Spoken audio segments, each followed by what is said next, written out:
بسم اللہ الرحمن الرحیم. ناظرین السلام علیکم. میں ہوں عمران وسیم. ناظرین، فوج پاکستان کے سپہ سالار فیلڈ مارشل عاصم منیر کی جانب سے افغان طالبان کو کیا آخری وارننگ دی گئی ہے؟ D G I S P R کی پریس کانفرنس میں آخر ایسا کیا تھا جس نے دنیا کی آنکھیں کھول کے رکھ دیں؟ اس پریس کانفرنس کی جو تفصیلات ہیں، جو مندرجات ہیں، وہ آپ کی خدمت میں پیش کرنے سے پہلے کچھ اور اہم ڈیولپمنٹس بھی ہوئی ہیں. پاک افغان کشیدگی سے جڑی جو اہم ڈیولپمنٹس ہوئی ہیں ناظرین، ان کا تعلق سفارتی کوششوں سے ہے. اب پاکستان کی جانب سے تو یہ کل رات واضح کر دیا گیا تھا، وزیر دفاع خواجہ آصف کا جو بیان سامنے آیا تھا کہ افغانستان کی اسرائیل جو پاکستان کے خلاف بار بار استعمال ہوتی رہی اور پاکستان کی جانب سے بار بار افغان طالبان رجیم کو یہ متنبع کیا جاتا رہا، یہ مطالبہ کیا جاتا رہا کہ اپنی اسرائیل کو پاکستان کے خلاف استعمال نہ ہونے دیں. لیکن اب خواجہ آصف نے کہا کہ ہمارا صبر کا پیمانہ جو ہے وہ لبریز ہو چکا ہے، تو اب دہشت گرد عناصر کے خلاف چاہے وہ افغانستان میں کیوں نہ چھپے ہوں، ان کے خلاف ہر قسم کی کارروائی ہوگی. بلکہ افغانستان کے خلاف کھلی جنگ کا پاکستان نے اعلان کر دیا. جو اشتعال انگیزی افغان سائٹ سے ہوئی، اس کا پاکستان نے کیا جواب دیا؟ بڑے اہم اعداد و شمار ہیں. سوشل میڈیا پہ بہت زیادہ پروپیگنڈا کیا جا رہا تھا، لیکن D G I S P R نے اپنی پریس کانفرنس میں اس پروپیگنڈے کو کیسے کل کیا، یہ تفصیلات تو میں آپ کی خدمت میں پیش کروں گا. لیکن جو اہم ڈیولپمنٹ سفارتی سطح پہ ہو رہی ہیں، پاکستان کی جانب سے کھلی جنگ کے اعلان کے بعد اب افغانستان نے پاکستان کے ساتھ سفارتی سطح پہ رابطہ کیا ہے اور افغانستان کی جانب سے پاکستان سے مذاکرات کا کہا گیا ہے. افغان ترجمان کا یہ کہنا ہے کہ بات چیت کے ذریعے اس مسئلے کو حل کرتے ہیں. بھئی بات چیت کے ذریعے مسئلہ حل کرنے کے لیے تو پاکستان پہلے بھی تیار تھا. پاکستان پہلے بھی افغان طالبان رجیم سے یہی کہہ رہا تھا کہ بالکل بات چیت کرتے ہیں، لیکن تحریری ایگریمنٹ ہونا چاہیے. تحریری ایگریمنٹ سے، تحریری معاہدے سے کون بھاگا تھا؟ لیکن چلیں، اگر افغان قیادت کی جانب سے مذاکرات کی آفر کی گئی ہے، اس پر پاکستان اپنا رد عمل دے گا، پاکستان اپنا جواب دے گا. لیکن ترکیے کی جانب سے ان کی جو وزارت خارجہ ہے، انہوں نے پاکستان کی وزارت خارجہ کے ساتھ، انہوں نے افغانستان کے وزارت خارجہ کے ساتھ رابطہ کیا ہے. ترکیے بھی اس معاملے میں سہولت کاری اور ثالثی کرنے کے لیے تیار ہے، بلکہ اس معاملے کو ڈیفیوز کرنے کے لیے ترکیے نے اپنا کردار بھی ادا کرنا شروع کر دیا ہے. اس کے ساتھ ساتھ چائنا کی طرف سے بھی کہا گیا ہے کہ یہ مسئلہ بات چیت کے ذریعے حل ہو، اس کے لیے سفارتی سطح کے اوپر کوششیں شروع کرنے جا رہے ہیں. ایران کی طرف سے بھی کہا گیا ہے کہ وہ بھی اس کشیدگی کو کم کرنے کے لیے اپنا کردار ادا کرنے کے لیے تیار ہے. لیکن سوال وہیں پر رہے گا، جو بیسک ریکوائرمنٹ ہے کہ افغانستان کے سائل استعمال نہ ہو. اور اس حوالے سے جب کوئی معاہدہ ہو تو افغان طالبان حکومت تحریری طور پہ پاکستان کے ساتھ ایگریمنٹ کرے. تو میری بھی خواہش ہوگی، آپ دوست بھی یہی خواہش کریں گے کہ تحریری معاہدہ ہو اور تحریری معاہدے کے نتیجے میں جو مسئلہ ہے اس کا حل بھی نکالا جائے. لیکن یہ صرف ٹائم ٹیکنگ جیسے ٹیکٹس ہوتے ہیں، ٹائم ٹیکنگ یہ ٹیکٹس نہیں ہونے چاہیے. اب ترک وزیر خارجہ کی پاکستان اور افغانستان کے وزراء خارجہ سے الگ الگ بات چیت بھی ہوئی ہے، اور اس میں یہی کہا گیا ہے کہ کشیدگی کو کم کیا جائے اور ترکی کی طرف سے تنازع ختم کرانے کے لیے ان کی تجاویز بھی سامنے آ سکتی ہیں. تو دیکھتے ہیں کیا ڈیولپمنٹ ہوتی ہے. لیکن اس سے پہلے جو D G I S P R نے پریس کانفرنس کی ہے، جو فتنۃ الخارج کے حمایتی ہیں ان کی طرف سے کون سا علاقہ ہے خیبر پختونخوا کا، نوشہرہ، سوابی اور ایبٹ آباد میں ان کے جو سپورٹر فیسلیٹیٹر ہیں، کوڈ کاپٹر اڑا کر جو ہے وہ حملہ کرنے کی کوشش کی گئی. چھوٹے جو ڈرونز ہوتے ہیں جس کو تباہ تو کر دیا گیا. پاکستان کے پاس جو ٹیکنالوجی موجود ہے ڈرونز کو گرانے کی، اس ٹیکنالوجی کی مدد سے ان ڈرونز کو گرا تو دیا گیا، لیکن اس کے بعد وزارت داخلہ کی جانب سے باقاعدہ طور پہ ایک آرڈر جاری کر دیا گیا جس میں ملک بھر میں ڈرون کے استعمال پر، کوڈ کاپٹر کے استعمال پر، چاہے پرائیویٹ ہیں چاہے کوئی کمپنی ہے، ہر قسم کی ڈرونز اور کوڈ کاپٹر کے استعمال کے اوپر مکمل طور پہ پابندی کا اطلاق کر دیا گیا ہے. وزارت داخلہ کا یہ نوٹیفیکیشن جاری ہونے کے بعد اسلام آباد کی انتظامیہ نے بھی باقاعدہ طور پہ اپنا نوٹیفیکیشن جاری کر دیا ہے. لیکن اس کے ساتھ ساتھ ناظرین ایک اور ڈیولپمنٹ بھی ہے، اور وہ ڈیولپمنٹ یہ ہے کہ D G I S P R نے جو پریس کانفرنس کی ہے، اس پریس کانفرنس سے پہلے سوال یہ ہے کہ D G I S P R کی پریس کانفرنس سے پہلے کیا ہوا.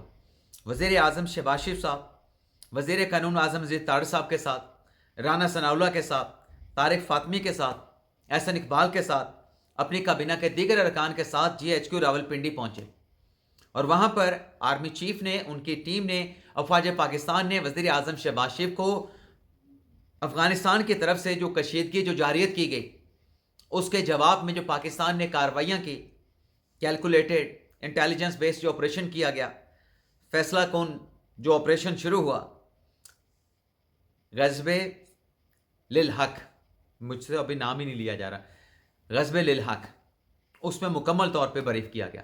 अब ये जब शहबाज शरीफ साहब को ब्रीफ कर दिया गया, उसके बाद फिर DGISPR की प्रेस कॉन्फ्रेंस का आगाज़ हुआ।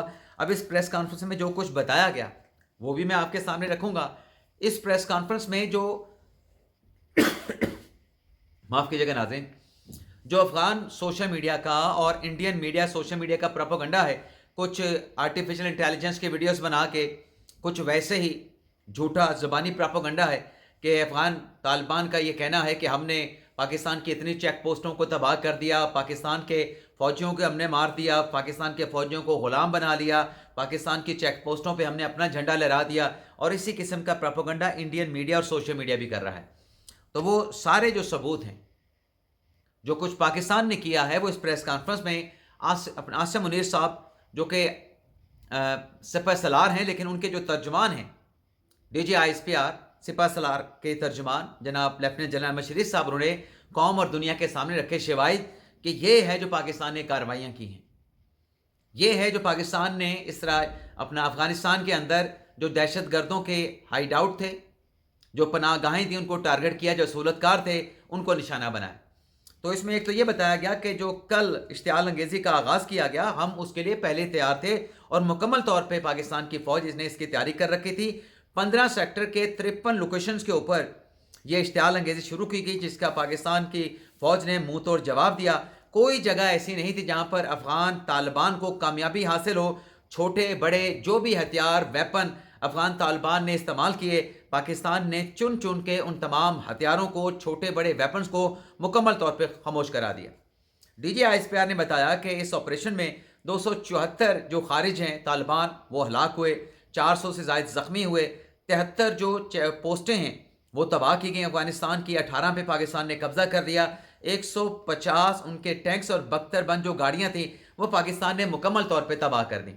और ये अफवाज पाकिस्तान के तर्जमान जनाब लेफ्टिनेंट जनरल अहमद शरीफ साहब ने बताया कि ये कंजर्वेटिव एस्टीमेट है, यानी कम से कम हमने तादाद बताई है, ये फिगर इससे ज़्यादा हो सकते हैं, ये फिगर इससे बढ़ेंगे। और फिर उनकी तरफ से ये भी कहा गया कि पाकिस्तान ने चुन चुन के जो निशाना अफगानिस्तान की साइड पे बनाया वो सिविलियन आबादी को टारगेट नहीं किया गया। जो प्रोपेगेंडा किया जाता है कि सिविलियन आबादी को टारगेट किया गया, आर्टिफिशियल इंटेलिजेंस की वीडियो भी बना ली जाती है। पाकिस्तान ने चुन चुन को जो मिलिट्री तनसीबात थी, जो दिफाई अफगानिस्तान की तनसीबात थी, जो उनके हेडक्वार्टर थे, जो ब्रिगेड हेडक्वार्टर थे, उनको पाकिस्तान ने टारगेट किया। और फिर यह भी बताया गया तर्जमान पाक फौज की जानिब से कि जो पाकिस्तान ने अफगानिस्तान में, काबुल में, कंधार में, पख्तिका में और मजमूई तौर पे 22 मकामात पर जो फ़िज़ाई स्ट्राइक्स की हैं, यानी जो सर्जिकल स्ट्राइक्स की गई हैं, वो तमाम की तमाम स्ट्राइक्स जो है वो इंटेलिजेंस बेस थी।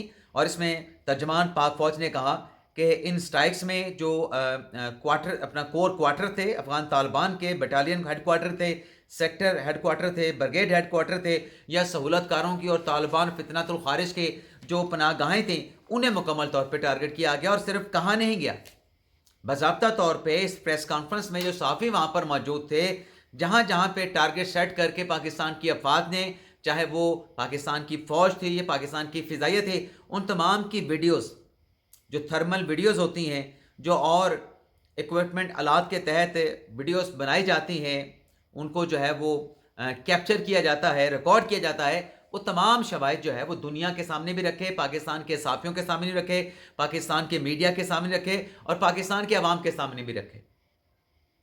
तो अब अगर अफ़गानिस्तान ये दावा करता है कि उनकी तरफ से कुछ बहुत बड़ा किया गया है और पाकिस्तान के ख़िलाफ़ अफ़गान तालिबान को कामयाबी नसीब हुई हैं, तो दिखा दें आपके पास शवाहिद क्या हैं। लेकिन आर्टिफिशियल इंटेलिजेंस वाले शवाहिद नहीं होने चाहिए, एक्चुअल शवाहिद होने चाहिए, हकीकी सबूत होने चाहिए। और इसमें तर्जमान पाक फ़ौज ने यह भी बताया कि जो चौकियाँ जो पाकिस्तान ने कैप्चर की अफ़गानिस्तान की, वहाँ पर जो डेड बॉडीज़ मिली हैं वो डेड बॉडीज़ अफ़गान तालिबान छोड़ के भागे, इतने बहादुर थे कि अपनी लाशें भी अपने साथ नहीं लेके गए। लेकिन पाक फ़ौज ने, अहमद शरीफ साहब ने बताया कि उन तमाम लाशों को महफूज कर लिया है अक़वाम मुत्तहिदा के चार्टर के मुताबिक, अक़वाम मुत्तहिदा के रिक्वायरमेंट के मुताबिक। और इस ऑपरेशन में जो अफ़गान तालिबान के ख़िलाफ़ किया गया, पाकिस्तान का क्या नुकसान हुआ। और मैं नाज़रीन यहाँ पे कहना चाहूँगा कि पाकिस्तान की फ़ौज पे हम तमाम पाकिस्तानियों को फ़ख्र होना चाहिए। हम रात को सो रहे थे, सुबह उठ के हम रोज़ा रखने के लिए उठे, हम सहर करने के लिए, और सुबह तक, अफ्तार से लेके सुबह तक और अभी तक भी पाकिस्तान के जो जवान हैं वो मुल्क की सरहदों की हिफाजत कर रहे हैं, कौमी सलामती की हिफाजत कर रहे हैं। और उस वक्त से ये सारे कौमी सलामती, पाकिस्तान की हिफाजत का आगाज़ हुआ। अपनी जानों के नजराने पेश किए, अपना खून दिया उन्होंने पाकिस्तान की हिफाजत दिफा के लिए, कौमी सलामती के लिए। और हम अपने बिस्तर पे सो रहे थे, आराम फरमा रहे थे। इसलिए तो कहा जाता है कि जब हम सो रहे होते हैं ना, तो हमारे जवान हमारी सरहदों की हिफाजत कर रहे होते हैं, अपनी जानों से इस मुल्क की तकदीर को सींच रहे होते हैं, इस मुल्क की हिफाजत को यकीनी बना रहे होते हैं। तो इस प्रेस कॉन्फ्रेंस में फ़ौज पाकिस्तान के तर्जमान ने यह भी बताया कि 12 जवानों ने जाम शहादत नोश किया है। 27 जो पाक फ़ौज के जवान हैं वो इसमें ज़ख्मी हुए हैं। एक हमारा जो सिपाही जवान है वो लापता है। तो ये कहाँ 274 और कहाँ ये 12, ये बहादुरी है। और ये जो 12 शहीद हुए हैं, ये भी बहादुरी के साथ लड़ते हुए इन्होंने शहादत का जो जाम है उसको नोश किया है, शहादत को गले लगाया है। जो 27 ज़ख्मी हैं वो भी इसी जज्बे से सरशार थे। अल्लाह ताला उनको जल्द से एहतियाब करे। और फिर इसमें जैसे मैंने आपको कहा कि क्वाड कॉप्टर के ज़रिए अफ़गानिस्तान की साइट पे जाके जो पाकिस्तान ने कार्रवाइयाँ की, उस क्वाड कॉप्टर के ज़रिए पाकिस्तान के ऑपरेशन, पाकिस्तान की कार्रवाइयों के जो सबूत हैं, जो इंगेजमेंट पाकिस्तान ने अफ़गान तालिबान की वो भी दुनिया के सामने रखी गई। वीडियो के ज़रिए सब कुछ दिखाया गया। और सबसे अहम और ख़ास बात, जब पाकिस्तान के फ़िज़ाइया ने कंधार, काबुल, पक्तिया और दीगर 22 मकामात पे कार्रवाई की, तो ये जो बड़े शहर हैं अफ़गानिस्तान के, चाहे कंधार है चाहे काबुल हैं, वहाँ पर जो फायरवर्क्स था पाकिस्तान की फ़िज़ाइया का, वो पूरी दुनिया ने देखा, पूरी दुनिया ने देखा इस कार्रवाई को। और आपको बताया कि पिछली मरतबा जब पाकिस्तान की फ़ौज ने एयर स्ट्राइक्स की थी अपने दिफा के लिए अफ़गानिस्तान के अंदर जाके, तो अफ़गानिस्तान की ख़वातीन की जानिब से उस कार्रवाई को सराहा गया था। अफ़गानिस्तान की ख़वातीन के जानिब से कहा गया था कि इन तालिबान ने हमारी ज़िंदगी मुश्किल बना दी है, हमारा जीना जो है वो मुहाल कर दिया है। तो कल की जो अफ़गानिस्तान की कार्रवाइयाँ थी उस पर जो पाकिस्तान ने जवाब दिया, बॉर्डर पर और सरहद के उस पार जो पाकिस्तान ने कितनी चौकियों पे कब्ज़ा किया है, 18 चौकियों के ऊपर। तो सरहद के बॉर्डर के उस पार भी पाकिस्तान का राज है। लेकिन पाकिस्तान के स्ट्राइक्स के बाद वहाँ पे ख़वातीन ने पाकिस्तान के नारे लगाए हैं, पाकिस्तान जिंदाबाद की गूंज वहाँ पे भी सुनाई दी है कि ठीक इन तालिबान के ख़िलाफ़, इन अनासर के ख़िलाफ़, नासूर एलिमेंट्स के ख़िलाफ़ पाकिस्तान ने ठीक कार्रवाई की है। और फिर इसमें तमाम के तमाम टारगेट सिविलियन से पाकिस्तान के, इसमें कहीं भी अपना मिलिट्री टारगेट थे पाकिस्तान के। दोबारा कहता हूँ, पाकिस्तान के टारगेट मिलिट्री थे, सिविलियन को पाकिस्तान ने टारगेट नहीं किया। और इसके अलावा नाज़रीन एक और डेवलपमेंट बड़ी अच्छी हुई है सियासी मामले पे कि जो अचकज़ई साहब हैं उनकी राना सनाउल्लाह के साथ मुलाकात हुई है। और इस मुलाकात में जो वज़ीर आज़म की मुलाकात अचकज़ई साहब से होनी थी, उस मुलाकात के एजेंडे पे गुफ्तगू हुई है। और इस मुलाकात को बड़ी अहम पेशरफ़ तहरीक इंसाफ ने भी करार दिया है, अपोज़िशन इत्तेहाद ने करार दिया है। और इस मुलाकात में तारिक फ़ज़ल चौधरी साहब भी मौजूद थे। और जब ये मुलाकात करके अचकज़ई साहब वापस आए तो सहाफ़ी ने उनसे ये सवाल किया कि हुकूमत ने क्या मस्बत रिस्पांस दिया, नहीं दिया, मुज़ाकरात कैसे चलेंगे, कैसे आगे बढ़ेंगे।